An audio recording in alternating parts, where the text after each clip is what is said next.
Olá, pessoal. Na aula de hoje daremos início ao capítulo 4 do módulo, falando sobre linguagem genética e informação biológica.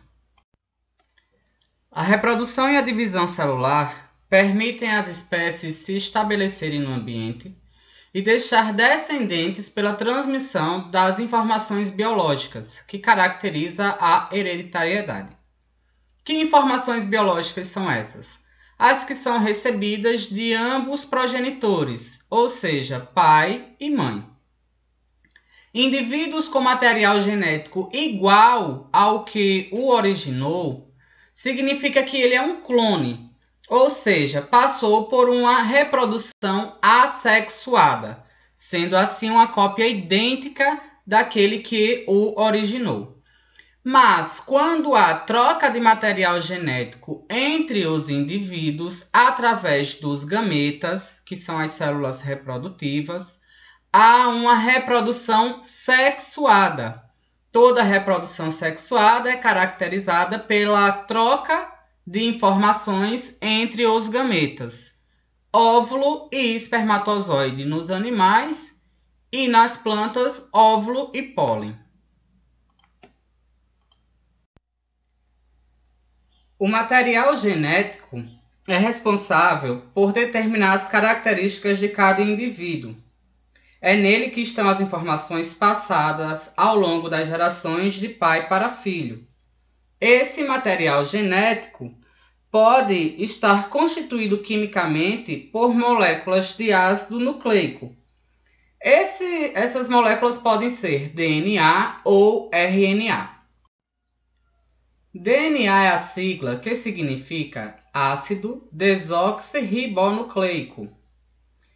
O papel biológico do DNA é transmitir a informação genética de uma célula para outra e permitir a síntese de RNA, pois é através de uma molécula de DNA que é sintetizada uma molécula de RNA. Os ácidos nucleicos são macromoléculas formadas pela união de unidades menores chamadas de nucleotídeo.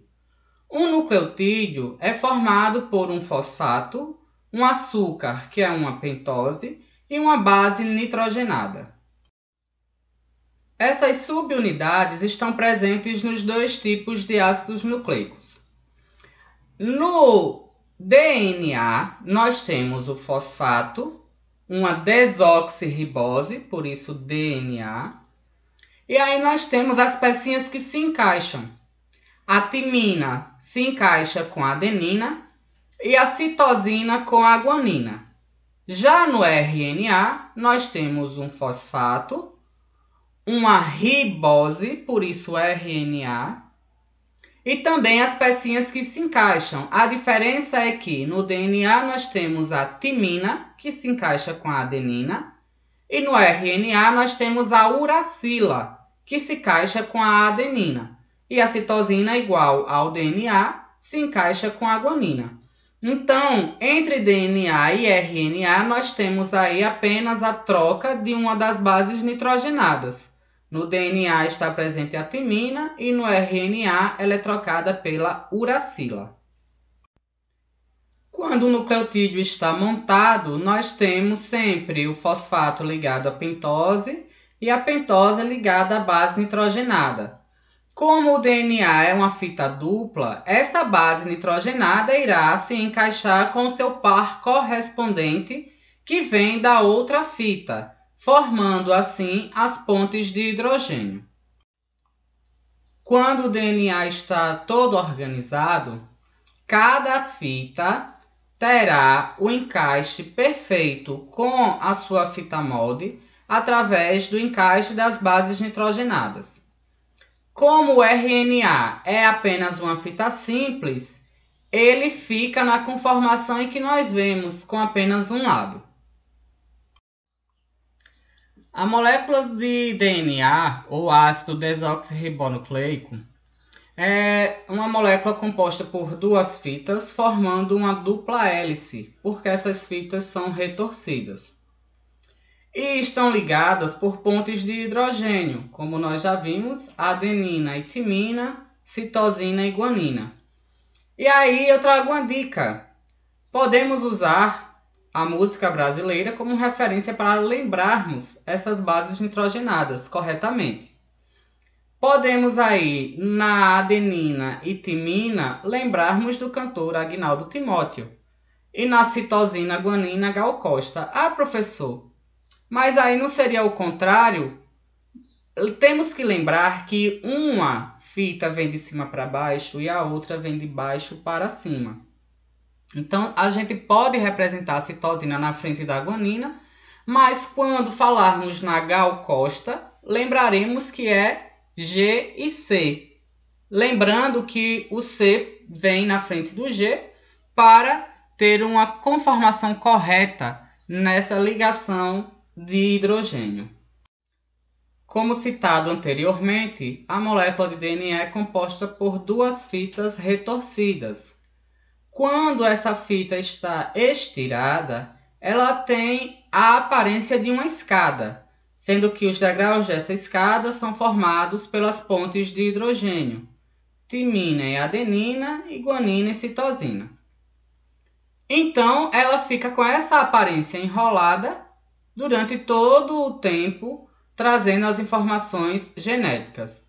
Somente na hora da sua divisão é que ela vai ser desenrolada, mas isso é um assunto para vermos futuramente.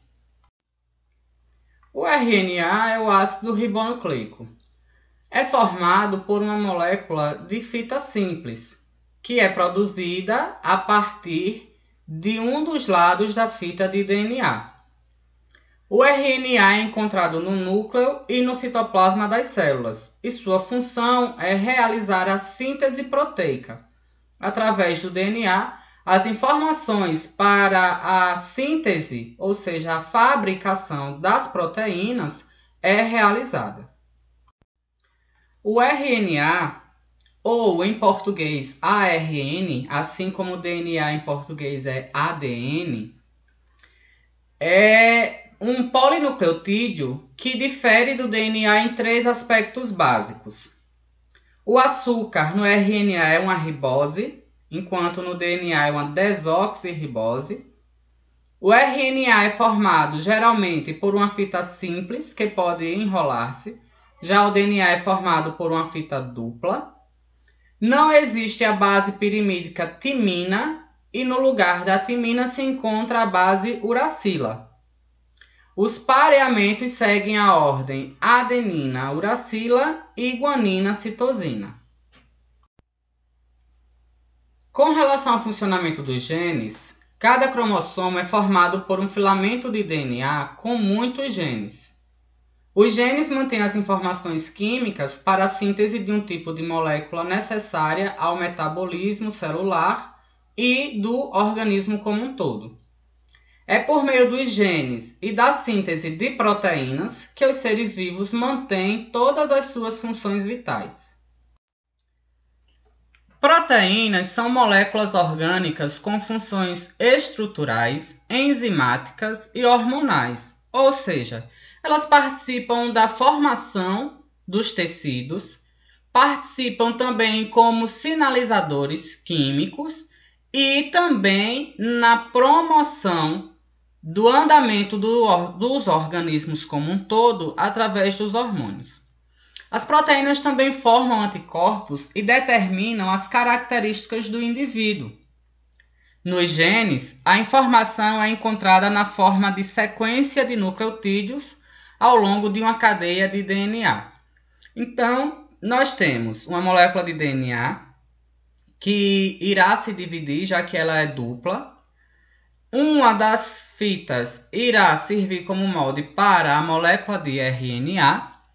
E depois que a molécula de RNA é sintetizada, ela irá orientar a produção das proteínas. Esse é um processo chamado de transcrição, quando passa de DNA para RNA, e de tradução de RNA para proteína. Com relação à divisão e o ciclo celular, é um conjunto de processos que ocorre no interior de uma célula, desde a sua formação até a divisão em duas células filhas. A frequência de divisão varia de acordo com o tipo de célula que está sendo dividida.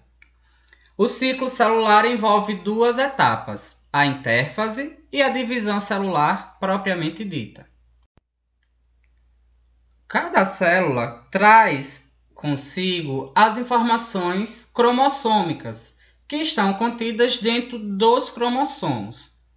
Os cromossomos são estruturas que contêm uma longa molécula de DNA associada a proteínas histonas, ou seja, grandes cadeias de DNA vão sendo enroladas nessas proteínas chamadas de histona, e o aglomerado desses organizados aí, desses novelos de DNA enrolado nas histonas, formam um cromossomo. E esse cromossomo traz as nossas informações genéticas e estão contidos em todas as células.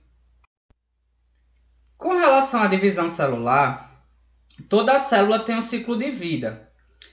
E cada célula-mãe origina duas células filhas. Essa divisão celular irá possibilitar a transferência do material genético entre os indivíduos de uma mesma espécie, garantindo a perpetuação das informações genéticas desses indivíduos. Nos seres unicelulares, a divisão celular está relacionada com a reprodução do organismo. Como é só uma célula, quando essa célula se divide, ela dá origem a outro organismo. Já nos organismos pluricelulares, além de servir para a reprodução, a divisão também está associada a outras funções, como a reposição celular, quando as células morrem, precisam ser substituídas, e o crescimento do organismo, que para crescer é necessário que os tecidos cresçam, ou seja, que sejam adicionados mais células a esses tecidos. E também isso vai garantir a manutenção do número cromossômico nessas espécies. Geralmente, cada espécie possui um número de cromossomos que é seu. Nós possuímos 46 cromossomos, 23 vindos do pai e 23 vindos da mãe. As células podem ser classificadas de acordo com o número de cromossomos no seu núcleo. As que constituem o corpo do indivíduo são chamadas de células somáticas e são consideradas diploides, 2N, pois os cromossomos se apresentam aos pares. Somáticas porque a gente está somando. Como ela tem um par, uma parte vem do pai e a outra parte vem da mãe. Então, nós temos células somáticas porque soma 23 cromossomos do nosso pai com 23 da nossa mãe, formando uma célula 2N ou diploide com 46 cromossomos. A mitose é um tipo de divisão celular em que cada célula-mãe, haploide ou diploide, sempre com cromossomos duplos, origina duas células filhas contendo o mesmo número de cromossomos da célula-mãe. Pode ocorrer com células N ou 2N, não altera o número de cromossomos da célula-mãe, e a mitose também é chamada de divisão equacional e é simbolizada pela letra E maiúscula e um sinal de exclamação. Por que equacional? Porque nesse caso, uma divisão também significa uma multiplicação, já que uma célula dividida irá se multiplicar em duas. Dessa forma, a mitose permite que uma célula se duplique e, sendo assim, se multiplique. A divisão dessa célula irá ocasionar uma multiplicação. Nas células vegetais, ocorre a formação de uma estrutura chamada de lamela média no centro da célula, que irá dividi-la formando duas novas células. E essa divisão se dá no movimento de dentro para fora. Já na célula animal, após a duplicação do material genético, essa célula irá se duplicar através de um processo que parece um estrangulamento. É como se a célula estivesse sendo apertada no meio e de tanto ser apertada ela vai se partir em duas. E esse processo, diferente da célula vegetal, se dá de fora para dentro. As finalidades da mitose são o crescimento e regeneração de tecidos, repondo as células, as cicatrizações, também fazendo essa reposição, formação de gametas em vegetais, formação de gametas em animais por partenogênese e divisão do zigoto durante o desenvolvimento embrionário. Ou seja, sempre formando cópias da célula-mãe. A meiose é um tipo de divisão celular em que uma célula-mãe, sempre diploide, com cromossomos duplos, origina através de duas divisões sucessivas 4 células-filhas contendo metade do número de cromossomos da célula-mãe. Isso diminui pela metade o número de cromossomos da célula-mãe e também faz com que essa divisão seja chamada de reducional e simbolizada por R maiúsculo e um sinal de exclamação. Nesse caso, primeiro vem a meiose, pegando uma célula-mãe com 46 cromossomos, no caso dos seres humanos, e dividindo em 2 células-filhas. Como é reducional, ela irá reduzir esse 2N em 1N cada. Então, se tem 46 na célula-mãe, cada célula-filha terá 23 cromossomos. Daí, esses 23 cromossomos ainda estarão emparelhados.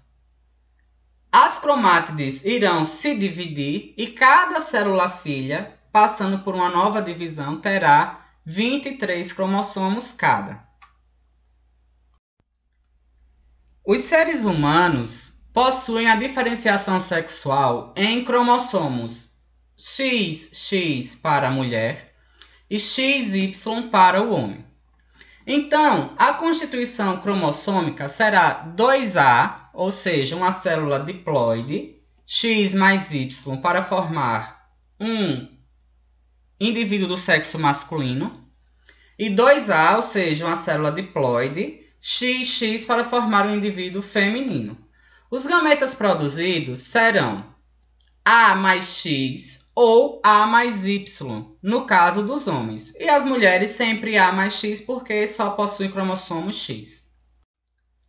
Podemos perceber no último par de cromossomos que estão destacados o cariótipo, ou seja, a constituição cromossômica de um indivíduo do sexo masculino, pois estão presentes aí os cromossomos X e Y que determinam o sexo masculino.